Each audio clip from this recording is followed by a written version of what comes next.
Bonjour les amis patatiers, content de vous revoir après si longtemps. On n'a pas eu l'occasion de se voir à Interpomme. C'est la raison pour laquelle cette année pour les coins d'Angare, Syngenta organise un petit concours qui va vous faire gagner un beau cadeau bien utile dans vos exploitations.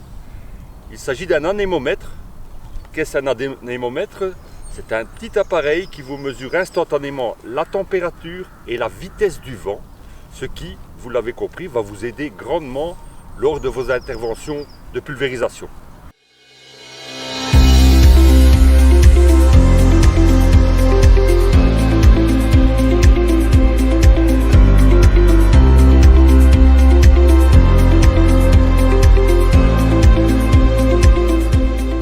Vous n'êtes pas sans savoir que depuis quelques années, le problème taupin est en recrudescence. Et également en pommes de terre, ça peut être relativement grave puisque ça peut amener carrément au refus de certains lots à la récolte.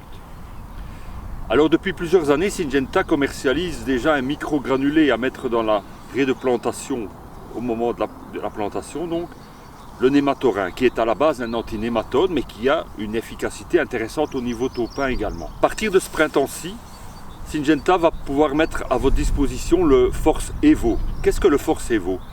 Le Force, c'est de la téflutrine, une matière active que vous connaissez bien dans d'autres cultures et qui est formulée sous forme de microgranulés. Ces microgranulés vont se mettre à l'aide d'un disperseur au moment de la plantation. Donc comme vous le voyez, il s'agit d'un beau granulé sans poussière qui est à base d'azote, de phosphore, de zinc et de manganèse, des oligo-éléments pour le démarrage de la plante.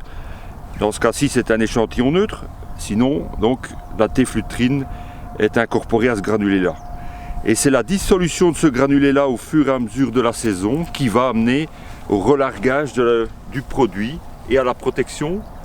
Une protection qu'on peut estimer entre 6 à 8 semaines après la plantation contre le taupin. Donc le Force Evo est efficace contre le taupin, mais pour le rendre le plus efficace possible, il est important lors de la plantation de disperser la répartition de ce microgranulé sur la largeur de la raie de plantation. Et pour cela, nous avons mis au point des disperseurs en caoutchouc, comme vous pouvez le voir ici. Ces disperseurs-là s'adaptent très facilement à la sortie de la tuyauterie du microgranulateur. Et puis le microgranulé va être dispersé ici via ces déflecteurs sur une plus grande largeur, ce qui va permettre de traiter toute une sphère autour du plant. La dose de Force Evo est de 16 kg à l'hectare. Pour vous aider à la calibration, nous vous mettons à disposition des échantillons comme celui-ci qui ne contiennent pas de matière active de manière à faire le test de la planteuse dans l'atelier sans problème. Alors il faut quand même bien savoir une chose aussi, c'est qu'on peut avoir un produit efficace contre le taupin comme le Force Evo ou le nématorin. Vous avez une protection pendant, je l'ai dit tantôt, 6 à 8 semaines après la plantation, donc pour les attaques printanières du taupin.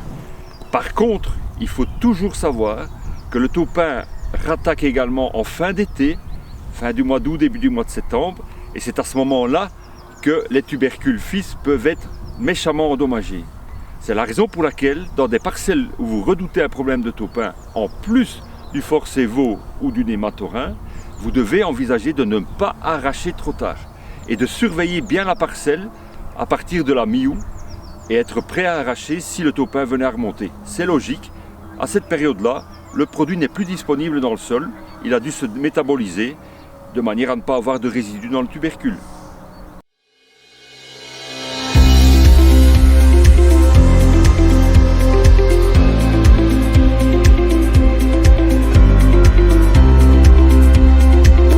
En 2020, ça n'a pas été une année difficile au niveau mildiou. Mais on sait très bien que les années se suivent sans se ressembler et on doit toujours rester très très prudent. Vous connaissez bien maintenant les produits à base de dipropamide, le Revus, ou les produits qui contiennent également du simoxanil comme le Pergovie et l'Eurégulance. On vous remercie pour la confiance que vous attribuez dans ces produits-là depuis plusieurs années. Ils sont fort importants puisque c'est la période de croissance juvénile de la pomme de terre, entre son émergence et la floraison, qui chaque année peut être problématique au niveau protection mildiou. Et ces produits-là sont vraiment adaptés à cette période-là. Ils sont très vite à l'abri du lessivage, quand vous les pulvérisez, moins d'1 heure. Deuxièmement, ils sont translaminaires, ça veut dire qu'ils rentrent dans la feuille, ils vont de manière durable protéger contre les attaques ultérieures de mildiou.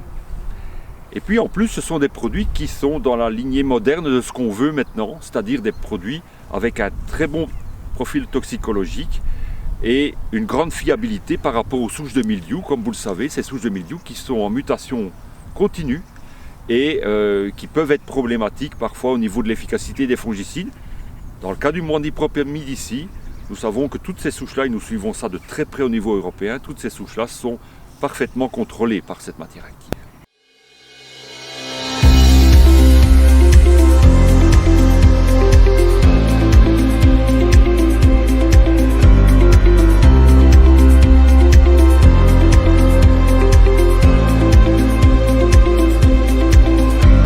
Un dernier point, pour ce printemps, le désherbage de nos pommes de terre.